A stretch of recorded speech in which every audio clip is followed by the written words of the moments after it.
Okay. So hello everyone, thank you so much for joining us today. My name is Nell. I use she, her, hers. I am the AAA's Accessibility and Meetings Manager. And so I've really been creating all of these guidelines for all of you as presenters so we can create as accessible a space as possible. So as an example of an accessible introduction, I am a white woman with black hair pulled back. I've got a black headset on, thin rimmed glasses, and a white collared shirt with some speckled design on it. My digital background is a tan background with the AAA logo, American Anthropological Association, on the tan background. So again, thank you so much for joining us. We are super excited to have you join today so that we can talk a little bit about the expectations for this year's annual meeting for ViewOnDemand presenters specifically. We are really excited to have this year's meeting both in Baltimore and online in a hybrid sense, and we're excited to share these view-on-demand options on our virtual platform for Pathable, where people will be able to basically view your videos, make sure that they can see the transcript, see your slides, and have access to the important work that you're doing. So with that, I'm going to go ahead and basically take us through our website, take us through the resources that we have available for you. I'm going to be trying really hard to model speaking at a reasonable pace. This is one of the things that I often have to work on and improve myself. So if you find yourself struggling speeding up, please don't worry. You're not alone. I struggle with that too. And besides that, just some technical points for today. If you have any questions, please feel free to put them in the chat. I will try to pause and answer them sporadically throughout our webinar today. We will also have time for Q&A at the end of the session. So whatever you prefer, feel free to pause and ask questions along the way or not. If you would like to ask a question on video, then just use the raise hand function from Zoom to have us note that you want to go on video, and then we will invite you to go off mute and put on video. You don't have to put on video. If you want to just stay off mute, that's fine too.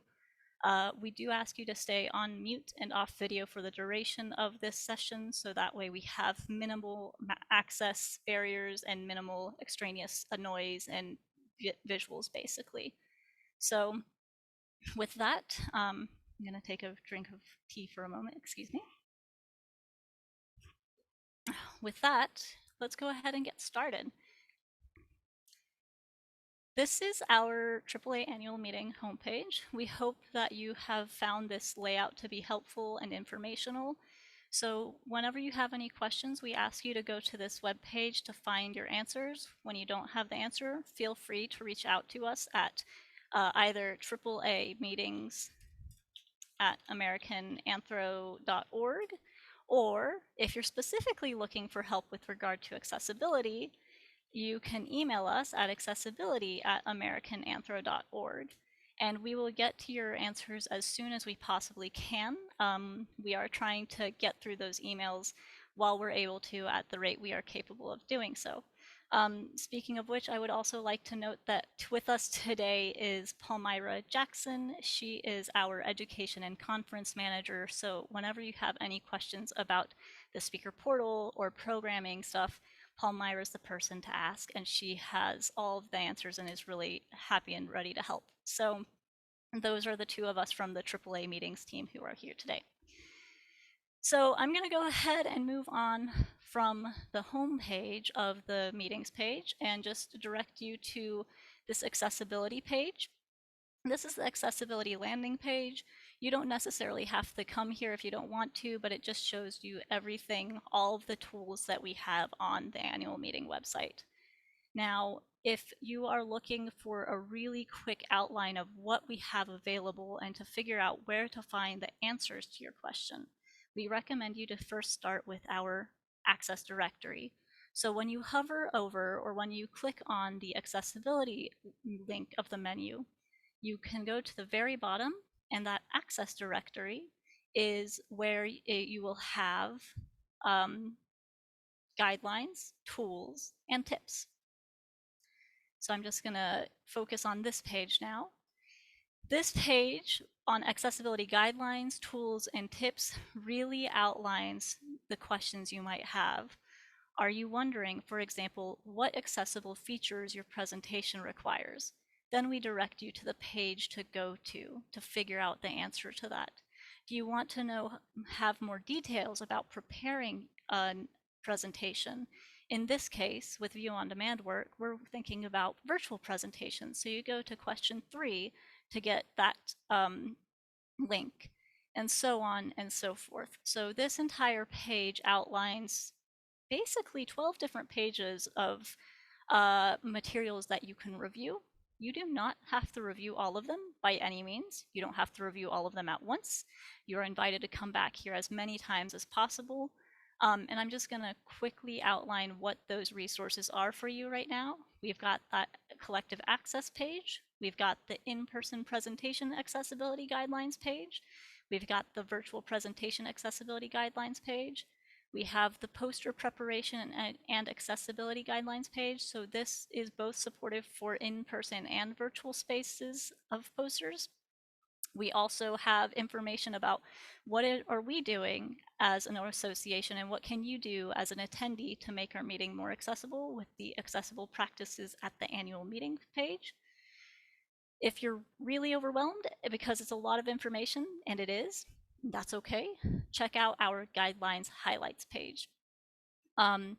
As you noticed, I started with an image description. So question 7 asks, do you want to learn more about image and visual descriptions? We have guidelines for providing those, and these are great guidelines to help you really practice how to prepare your image descriptions, your visual descriptions, and it will take you back to the AAA main site. So you will no longer be on the virtual meeting website because this is an overall resource that you are more than welcome to return to multiple times. And so the next 3 resources are also on the main website for the same reason, because they are resources you can use all year round. So these are the accessible PowerPoint tips page, the accessible Word tips page, the accessible PDF tips page, and they have outlines basically guiding you through some of the most common issues in each of these programs. We also have a support for hosting accessible virtual meetings, so that way you can identify what you can do to make an accessible virtual meeting more inclusive for everyone. And if you yourself have any accommodations or access needs for the annual meeting, we want you to talk to us, right? So check out our accommodations protocol page and let us know what you need, and we're going to support you how we can. And we really do appreciate you reaching out to us so we know what you need. So I'm going to pause there and see if there are any questions so far. But really right now, we've done one of these things to, help you kind of outline where some of your tips might be, where to go as a starting point. So we have a question from Alexis. One of the pages mentioned using an accessible AAA template to prepare the poster. However, I haven't been able to find this template anywhere. Where is it located? Alexis, thank you so much for asking about that. That should be available in the speaker portal. And if it is not, please email us at AAA meetings@americananthro.org. It should be a download available. If it's not, we'll make sure to get it up there. It might have been a small oversight. So thank you for asking about that. Does that help? Awesome. Are there any resources regarding making accessible podcasts? That is a really good question. And yes, we do get a little bit more into that on our next page that outlines collective access as a presenter. So if you're welcome to that, I can move on to that page and we can talk through that outline to see how to help you make an accessible podcast. Does that work?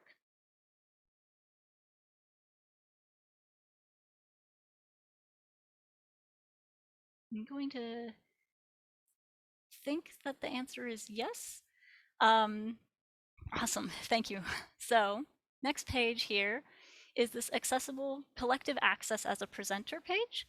So Again, if you're on the main page of the annual meeting website, you hover over accessibility, and the way you get to this page is the collective access for presenters page. This page is also really heavily linked throughout most of our materials. Our accept decline notices included them, our the speaker portal notice included this page, and it's linked throughout the speaker portal itself.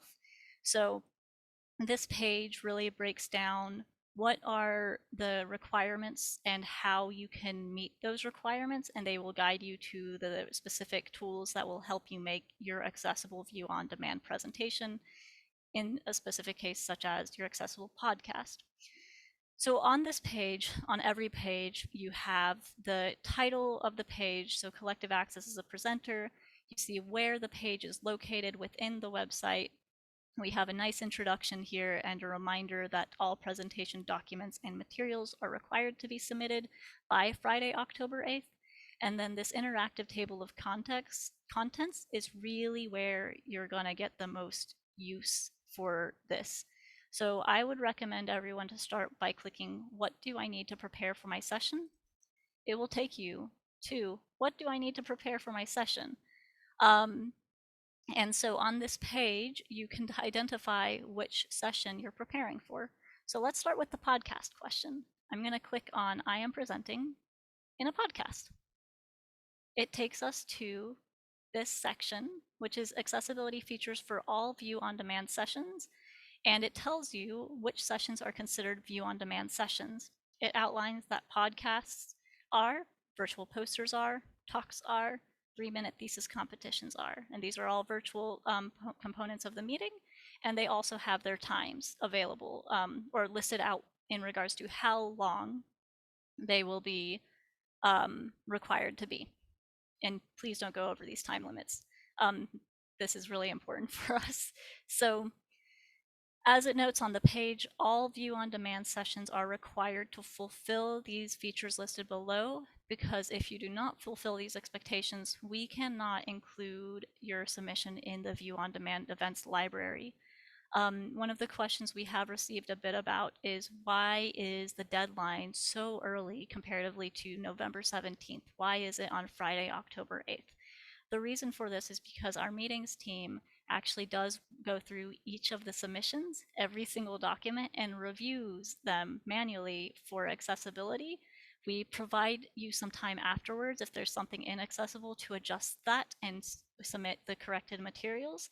And once all of that is done, we have to actually upload everyone's materials into the virtual platform. And as you can imagine, this also takes time for us to make sure that we upload everything correctly, that there is no confusion, that everyone's materials are included, and that they're in the right locations. So that's the reason for that timeline. Just to answer the question that we have received a bit about already. So now that you have, seen what is a view-on-demand session, you're wanting to figure out specifically what you're doing. Well, all view-on-demand sessions have basically this outline of information that is necessary for submission. The first one, the most important one, or maybe not the most important one, but an incredibly important one that is also does take the most time, so it's important to prepare for this, is the transcript. And the reason for this is that transcripts ensure that people who are deaf, hard of hearing, deafblind, or have an auditory processing disorder can engage with the audio of your recording. So that way, when we have somebody who joins us online, they don't show up to your recording and don't know what you're talking about and can't engage with you and can't potentially ask you questions on the virtual platform about your materials because they don't have access to that information. So whenever you are recording, one of the things that will help your audience members and help you in creating your transcript, I know this from personal experience. As I mentioned at the beginning, I speed up a lot when I'm speaking, and I have to think to not speak quickly. And so avoid speed talking and reading, because this will help people follow your presentation more easily and understand the most critical information that you want them to leave with. And extra bonus point, you don't struggle with your transcript later, and you don't struggle reviewing it later when you're trying to work through it. So I'll talk a little bit more about what you can do to create that transcript in a little bit, but I first want to go through each of the points on this page, and then I'll move on to like the more specific details of what it means to do these things. So for those of you who are interested in using slides, you do need to provide accessible slides and PDF, and these must be confirmed for accessibility using Adobe Pro if you're using PDF, using your native slide program, whether that's PowerPoint or Google Slides or whatever you're using. You need to review that to make sure that people who use screen readers who may need visuals that are not overwhelming or are easy to follow can participate. I'm going to pause because this is a really good point of time to answer Steven's question of, I don't use PowerPoint, I use Keynote for my Mac. Is this okay? That's a great question. So long as you are able to review the accessibility in some way, then yes. So a really easy tool that I use for a lot of new programs whenever I'm first encountering them is I literally go to Google and I type in accessibility program. And I use that information to help me figure out whether or not I can include accessibility features or not. Beyond that, Stephen, I imagine that a lot of the same tools that are in PowerPoint or any similar slide presenters are also in Keynote. So long as you're trying to fit the equivalent of that, you should be fine. Some of the tips for slides are also program irrelevant. So for example, not having too much information on a slide, not really dependent on a program, having high contrast text so it's not difficult to read, not a program dependent thing. Most programs use headings or styles in some way, so including titles for each of your slides, not a program dependent thing. Those titles for the slides are important for screen reader users to be able to navigate your slides, to be able to basically review that. The following question of, will people be able to download your slides? Yes. So in the speaker portal, when we ask you to share these slides with us, we will also be transferring them onto the virtual platform where people will be able to view them, download them. We understand that there's concerns in regards to that information being shared, which is why if you want to have a PDF as opposed to a native slide deck, you're welcome to do that. You're also very much welcome to include do not share these slides without explicit permission by the speaker and your email address. So that will allow people who are using screen readers especially to be able to navigate the slides in their own pace if they're reviewing them. So with regard to the following question of, for slides, how would you describe the references to the original sources for visual accessibility? Elena, can you rephrase that question for me? I'm trying to understand. Yeah, my apologies. So if I'm to use slides, right? So I'm supposed to include some references that are specific to certain points that I'm trying to make. How would, since we are expected to describe as much as possible for the visual accessibility, Yes. how would you suggest to approach that? Yeah, that's a really great question. So this point B, I'll answer your question by reading out this information and then expanding on it. So you're needing to provide visual descriptions when referencing just the visuals that are on your slides or poster. And this can include graphs, maps, pictures, cartoons, reading the text on the slide, which as you can tell, I'm reading the text from the screen also very intentionally. And so the way to do that is to think about what are the key components that you would like people to really address when you're presenting that information, right? So when you're presenting it, you have chosen that visual for a reason. So what's the stuff that you want people to leave with, whether they are cited or not?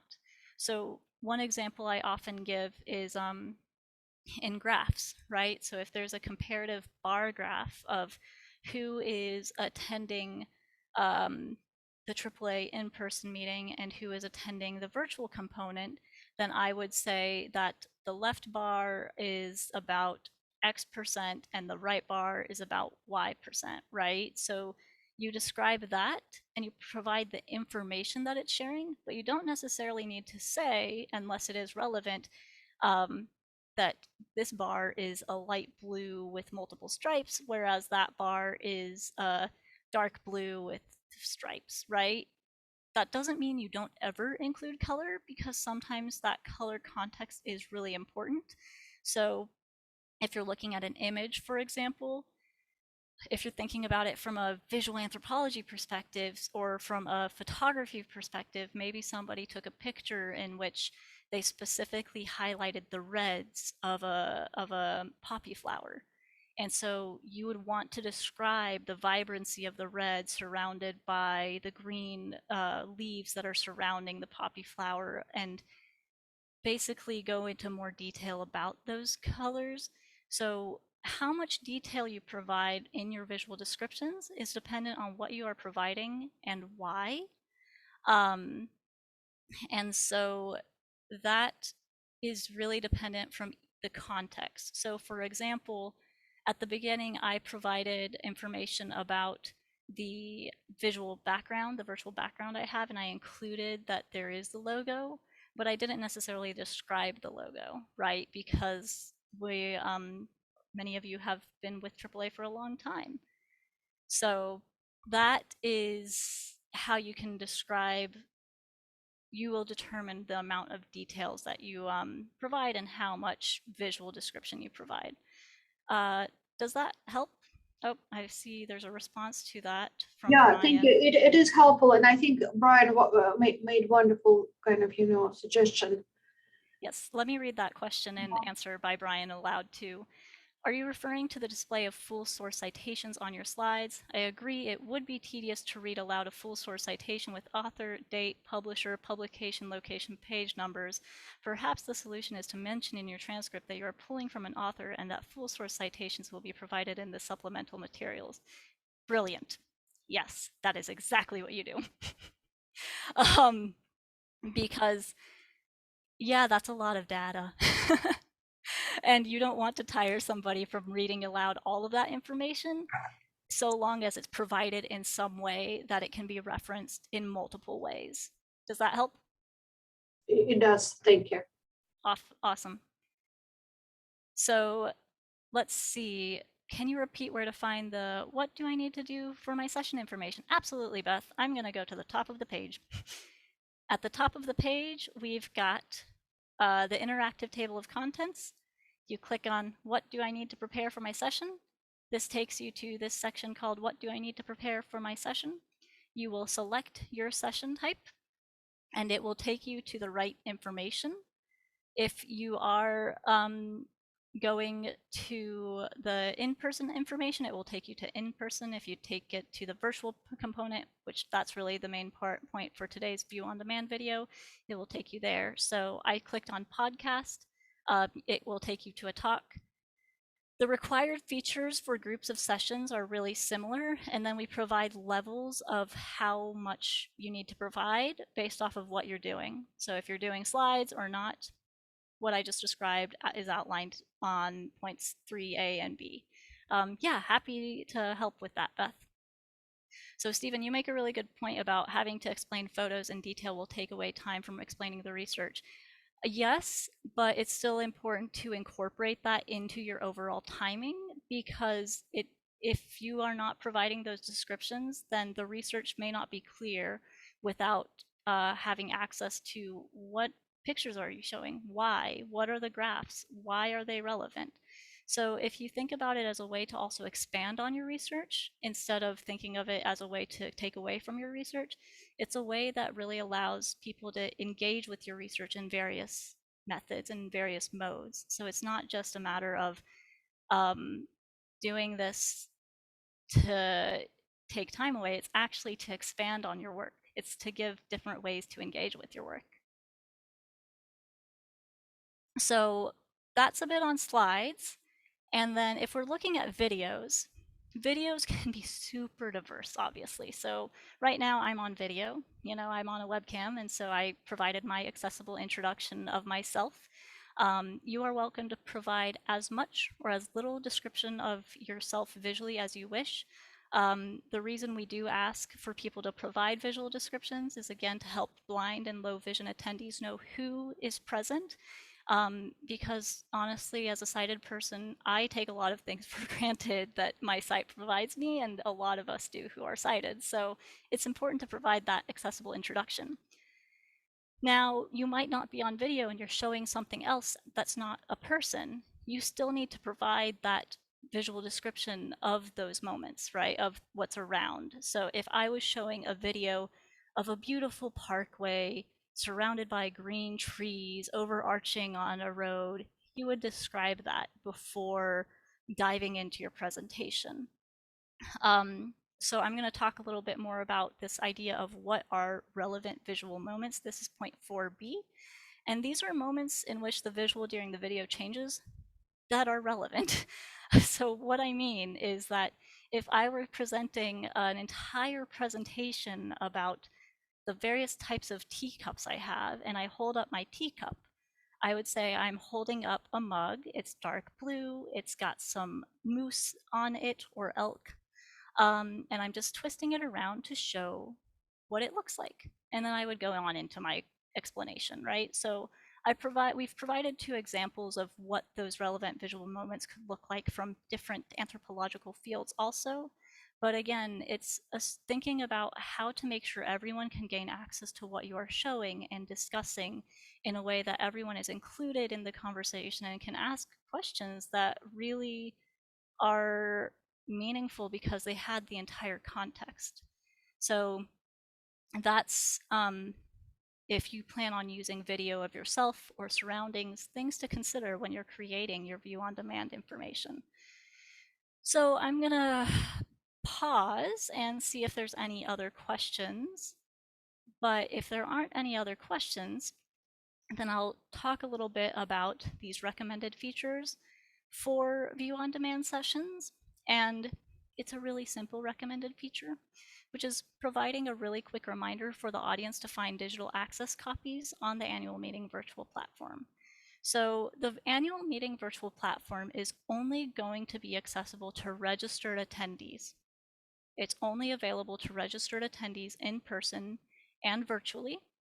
And so only peers and people interested in anthropology are going to have access to the documents that you upload, that we then download and upload into the virtual platform.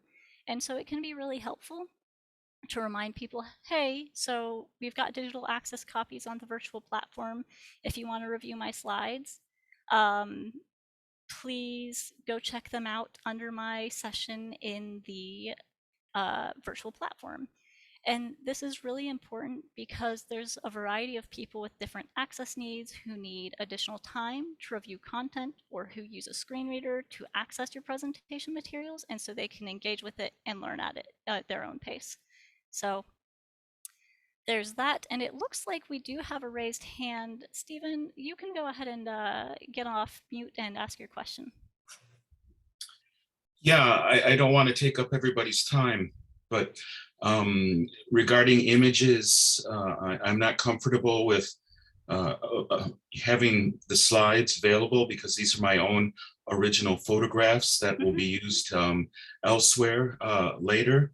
Okay. And, to be honest, I'm a visual anthropologist. And so I work with the interplay of text and image together. And my submission was, described as a visual ethnography. And so and I'm going to be using many photos, at least that's the plan, Right. so if I would have to stop and explain and describe each photo, that's going to take away from the text. I mean, I know you were talking about it could add, but I mean, to be honest, it's going to take away, from the text, and the time of the presentation.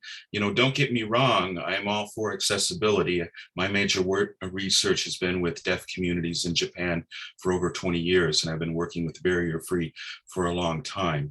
But I'm just feeling I'm needing some advice, and so Yeah. if you don't want to take the time with everybody now and want to deal with this later, that's fine. It's up to you. But I'm just feeling a little bit lost right now. Yeah, no, Stephen, thank you so much for asking that question and for your honesty. I don't think this is going to take up time from other people because there's going to be other people who have this question. My rule of thumb as an instructor I was an instructor, but so I think a lot about this kind of stuff from pedagogical perspectives. But my rule of thumb is if somebody has a question and asks it, you're not the only one. So that's really helpful information to have. And I think that one of the things to consider here is that, as I was explaining earlier, there are ways to describe these things without being overly detailed, right? So if there's one component that's really key, you can describe the overall description and just hone in on that. So at the beginning of the presentation today, I provided a visual description of myself that goes in detail because that's what I'm accustomed to, honestly. That's how I've been trained. That's how I've trained myself. I like going into detail. I also frankly enjoy talking a little bit about the outfits I choose. So those are intentional decisions, and I'm being honest to show like there's a lot of choice in the matter. Um, and so there's ways to talk about, for example, these kinds of images where you're talking about, um, I'm making a lot of these examples from the top of my head, so excuse me as I try to like visualize something in the moment. But if we're thinking about, for example, there's a large image of a ton of buffaloes, which I know is not applicable here, but bear with me. Um, you're not going to need to say that there's 351 buffaloes, with 100 of them being adults, 150 of them being adolescents, one of them being a baby, and then that each of them have various shades, and that there's this one in the front, and there's this cloudy background in the background, and there's mountains, and you don't have to go to that extraneous amount of detail. If the purpose of the image is just to say that there's a picture of buffaloes, you say, there's a picture of buffaloes. That's it. If there's points in that picture that you're really wanting to identify, such as there's a baby buffalo that is really close to a mother buffalo and an adolescent that's at the forefront, then you bring that up to the front, right? So you don't have to go in detail because of that time component, right? Like there's a difference between creating written image descriptions that go in huge amount of detail so that somebody who's reviewing it can really pick it all apart, versus a spoken image description where you're trying to really get to the main point as quickly as possible. So I hope that helps address the time issue and ways of trying to like fold it into that research. The concern about how it might be shared, yes, that is exactly. Lisa Muller just commented. I'm sorry, I might have mispronounced your last name. Lisa just commented, could you throw a copyright watermark onto the photo so that sighted people could view them and get the idea, but not download them in their original form? That is exactly what I was going to recommend. Provide watermarks on them. You can even include in the alt text of those images that these are watermarked images. In the alt text, you can also include your specific copyright information, because I don't know, usually when you copy images, it takes all of the metadata these days. So if you copy an image and somebody puts it elsewhere, that metadata of your copyright's there, the watermark is there. And I know that's not ideal in regards to like showing the pristine image, but what you can do then is have a copyrighted version for upload purposes, and then have a version without those copyrights about the on the uh, on the day on your presentation itself, right? So on the video itself that you're showing. Does that help, Stephen?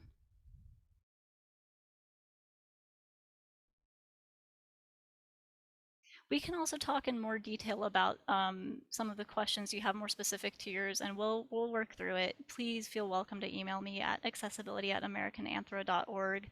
I think it is going to be helpful to have a more detailed conversation to make sure that we address your concerns.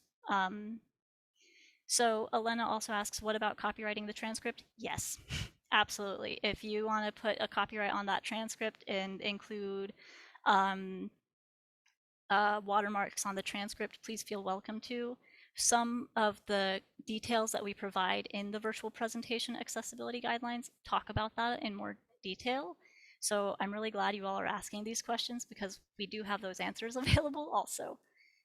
So I'm going to pause there and see, does that address those questions so far? Should I expand on anything in those points?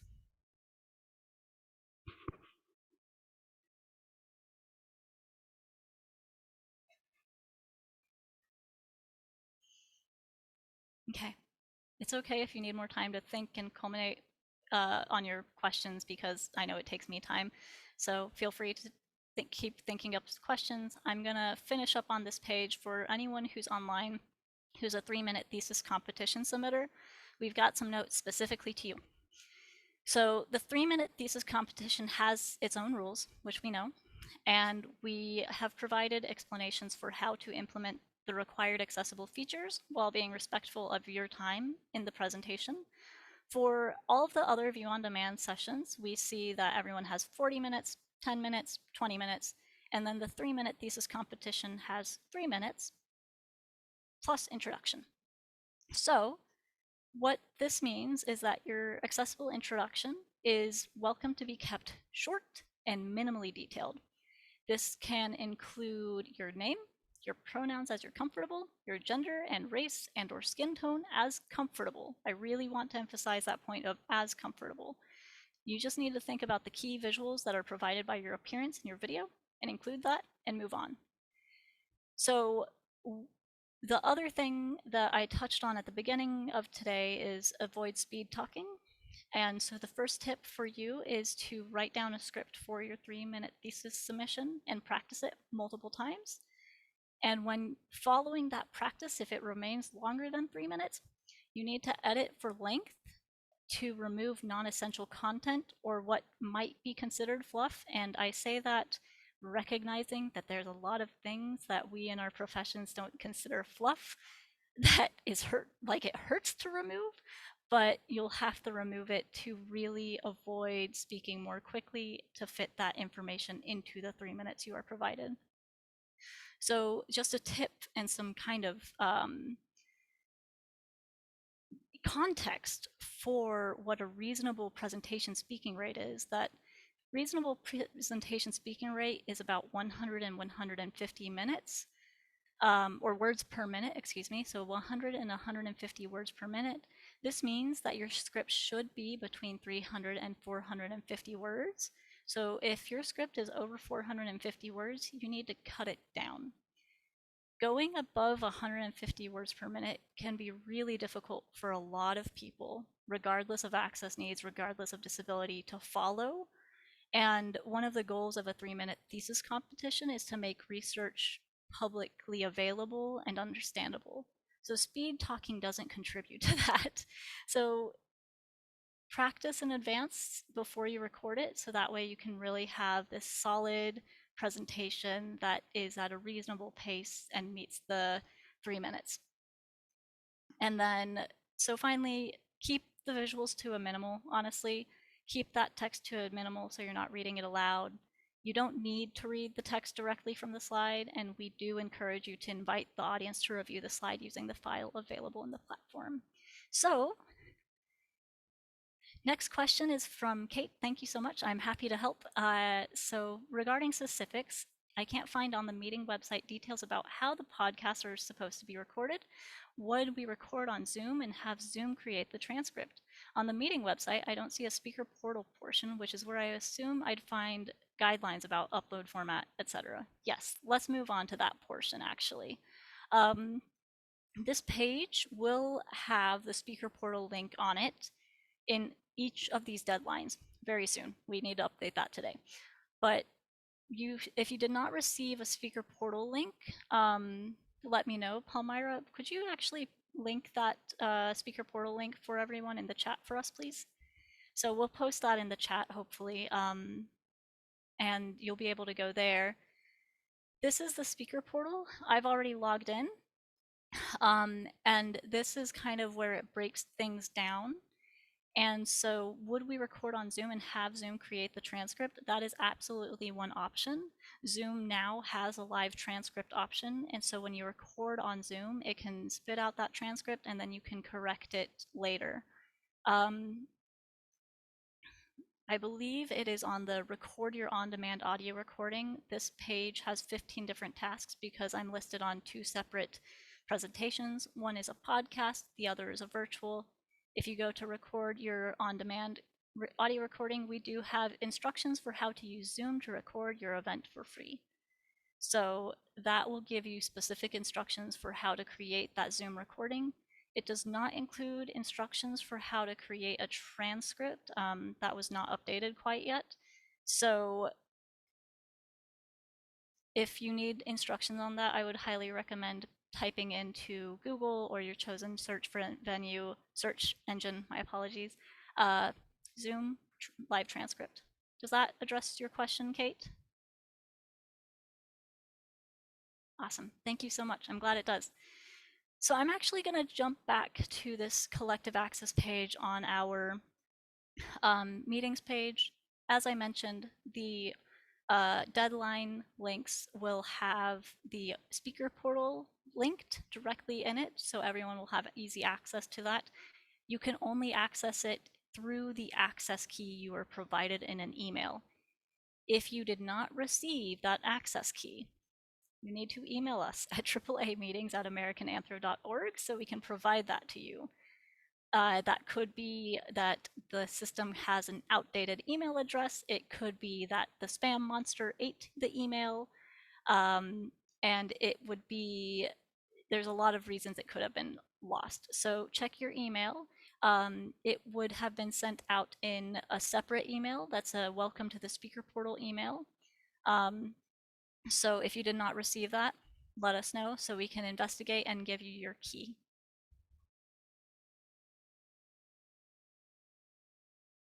So just to re-emphasize on the question that Kata asked, would this be in our acceptance email? The speaker portal URL and your personal access key would not be in that acceptance email. It is in a follow-up email that has been sent out to all speakers. And if you did not receive it, let us know. So I'm going to move on from the collective access page to what is probably going to be the most helpful detailed explanations, though it has a lot of information. So whenever I started saying, if you need time to review this, it's okay, I really want to emphasize that on this page. I'm going to hover over the accessibility page and then go to virtual presentation guidelines. And this guideline page this is a page that you are welcome to reference multiple times. It is a lengthy page with a lot of questions and a lot of answers. So I'm going to scroll down past the what are these guidelines and why are they important text, because that is important. It has additional information and I encourage everyone to read it. But I think the most helpful part of this page is actually the interactive table of contents and learning how to navigate the page. So this page is broken down into 5 sections: the introduction, the common terms used, creating accessible PowerPoints, or excuse me, presentations, frequently asked questions, and then my contact information, or actually a contact form so you can connect with me directly so I can answer your questions. And the creating accessible presentations portion has about 10 different questions that answer what access information should I include during my introduction of a virtual event if you're doing a live virtual event? How do I provide an accessible introduction in your ViewOnDemand stuff? This third question isn't going to be applicable to ViewOnDemand, but if you are in another session type that's a live presentation, you'll learn about successfully supporting cart captioning and ASL interpreting. The PowerPoint question is really helpful for creating your slides, and it will also redirect you to the PowerPoint tips slides page. The list of terminology does not apply to ViewOnDemand videos.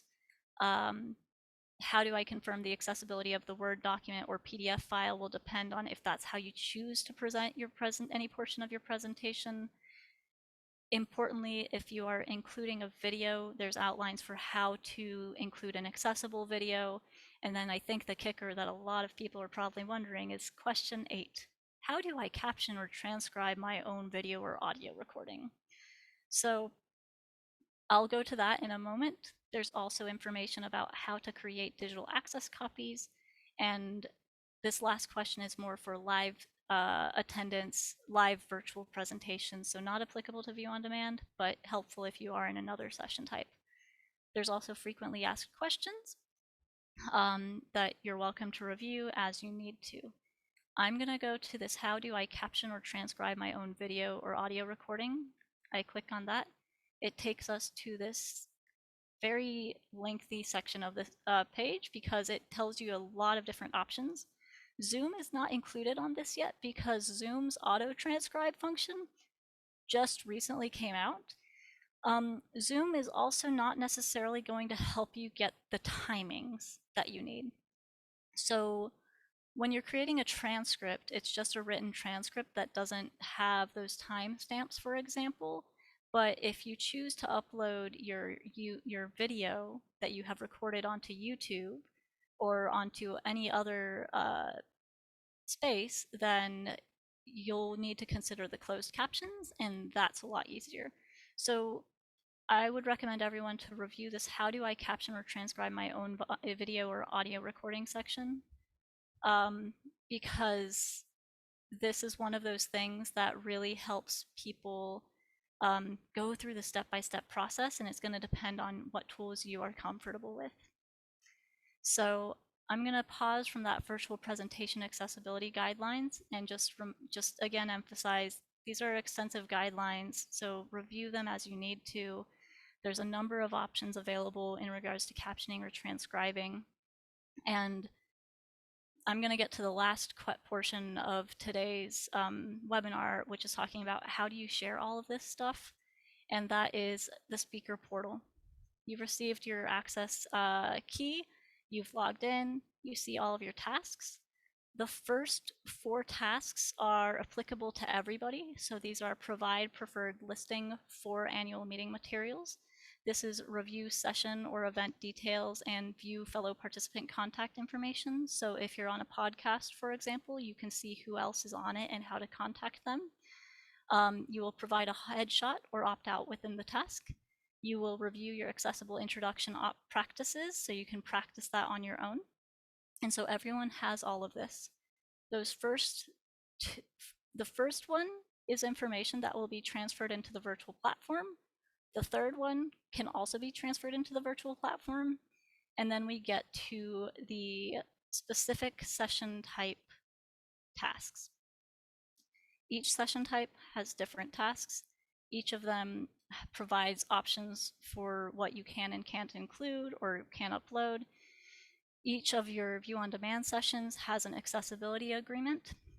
It has instructions for recording your recording for upload, instructions for uploading your transcript, and then it gives you the option to link your recording. So each View on Demand session has the option is requiring you to link your on-demand audio recording. So we're going to click on this podcast virtual link your on-demand audio recording task just so you can view what that looks like, and I'll describe what it looks like. This is a page where it asks you to share the URL or link to your recorded View on Demand session, in this case podcast. To generate a link, your recording may be uploaded to Google Drive, OneDrive, YouTube, Vimeo, or another publicly available streaming service. With that Google Drive and OneDrive information, that would need to make sure that the link you provide isn't behind a private, isn't restricted, right? Because otherwise people won't access it.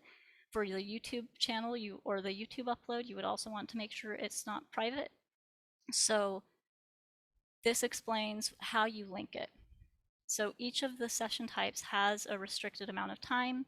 So make sure to keep in that time. And then on the page itself, it tells you what presentation you're on. This is an example of a test. It's a podcast.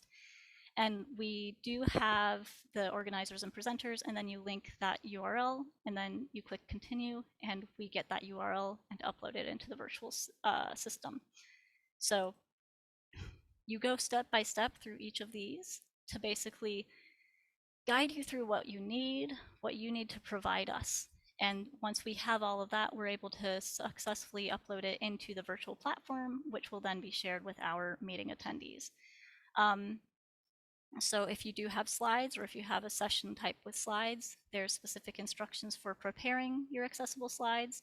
Slides are optional, a place to upload your slides and then record your on-demand talk recording. That takes us back to the page where you can see how to record it, get instructions for recording it, and then upload your transcript.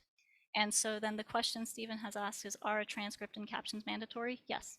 A transcript is absolutely mandatory. If you choose to include them on captions on YouTube, you're welcome to, but a transcript is mandatory, so that way deaf attendees can actually participate in the meeting. So this does take a bit of time, but it's important, and there's a lot of tools out there to give you the automated transcript to start from. Both transcript, mainly the transcript, we encourage to add the captions if you're using YouTube, for example, but as I was describing on the visual presentation accessibility guidelines, it really depends on the approach you take. I'm personally somebody who uses YouTube very frequently, and so because I use YouTube, it creates captions, and I prefer the captions, and then I have a transcript from the captions. But if somebody is uploading it onto Google Drive, for example, then it's not easy to embed captions in that way. If you are interested in embedding captions, there is a question on how to embed your captions and make open captions, but that is not required. Open captions are things that are burnt right into the video.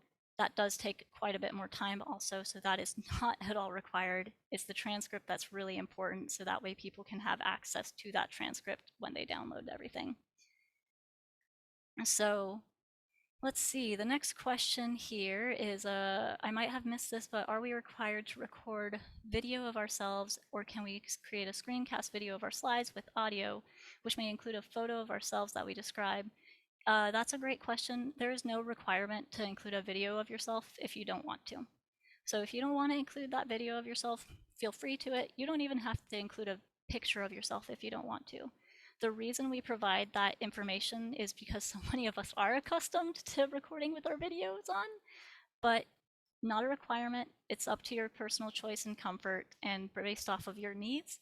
So that applies to everyone. If you're just showing your slides, feel free to just show your slides. If you want to use your talk as a way to present a creative video, more power to you. I think a lot of people would really love that kind of engagement. So use that talk in a way that you wish to. If you're doing a poster with one slide, just focus on the poster itself.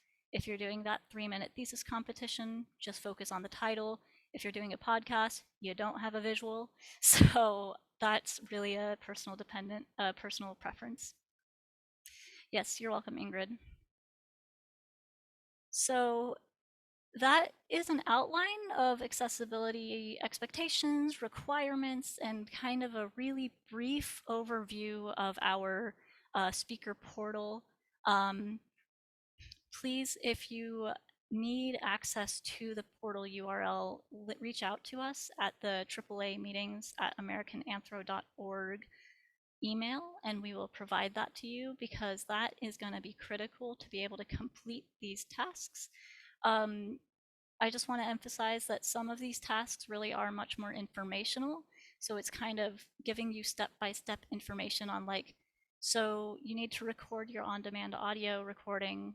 This is something you need to do before you can link it. And so that's why it's linked out from that link your on-demand audio recording, because we wanted to provide a step-by-step outline for kind of how to get through each of these processes. So I'm going to pause there and see if there are any other questions, because we do have about 4 minutes. And so I want to be respectful of everyone's time and make sure that we answer your questions. But on my end, that is, on our end really, that's the that's all of the resources that we were planning on talking through today for today's webinar.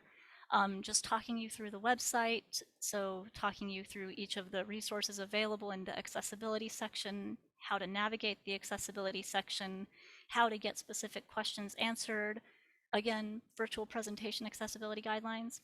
Lots of information here, so please, I cannot emphasize enough to go here for those nitty-gritty questions, but the speaker portal will link back to all of these also. And if you do have any questions, if you have any specific questions related to your specific talk, your specific view-on-demand recording about the way you're trying to prepare all of this, or if you need help creating accessible stuff, reach out to me. This is my job. I love doing it. I say that very sincerely. I love teaching people about accessibility and creating a more inclusive space so that more anthropologists so that more people can be anthropologists and included in our community. My background is anthropology training, so this is really meaningful to me to be able to have more people engage with the work that we all love. So please don't hesitate to reach out. I'm gonna put down that not URL, the email address again. I'm at accessibility@americananthro.org. General meeting questions should go to AAA meetings@american.anthro.org. But yeah, thank you so much. That's it for me. I'm happy to answer any last minute questions that you have. Do not hesitate to reach out. I will absolutely get back to your emails as quickly as possible. As you can imagine, we get a lot of emails, so sometimes there's a little bit of a delay, so we appreciate your patience. Thank you, everyone. I appreciate all of you joining us also. Yes, thank you so much for joining us today, and I'm glad that this was a clear presentation.